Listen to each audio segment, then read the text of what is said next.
Hi! Good afternoon everyone! Welcome to my YouTube channel, Pasita Castro Vlogs. For today video, maghuhugas po tayo ng plato.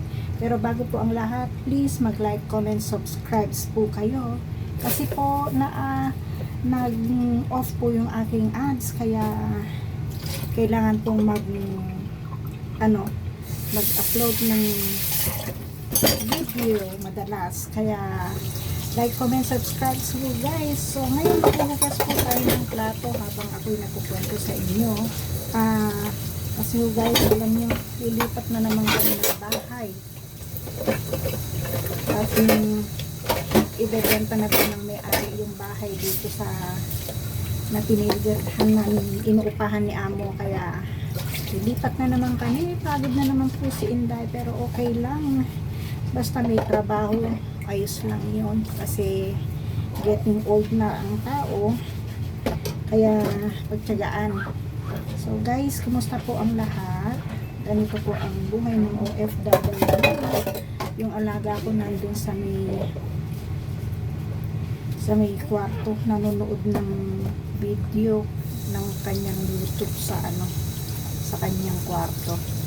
Kaya yun, mahirap guys.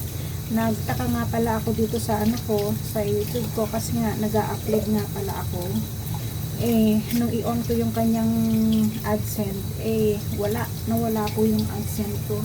Kaya nagtaka ako nung binisita ko, naka-off po siya. Tapos nagtanong ako dun sa friend ko na kay Helen.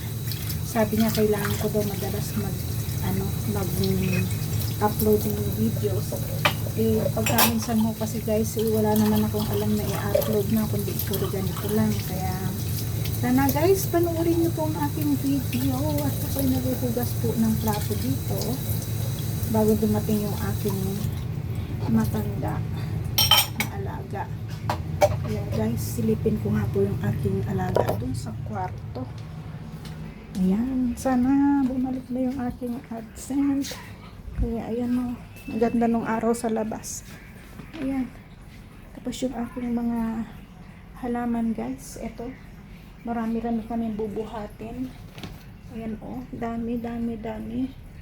Tapos yan, sobra yung bubuhatin namin guys pag lumipat kami. Sorry na nga pala sa aking always haggard looks. Kaya ayan po yung aking alaga. Say hi!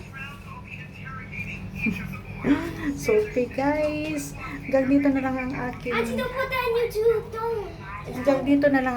aking video. Sana suportahan niyo po ako para please mag-like, comment, subscribe. Pasita Castro Vlogs. Hanggang sa muli po guys. Maraming salamat. God bless everyone. Bye.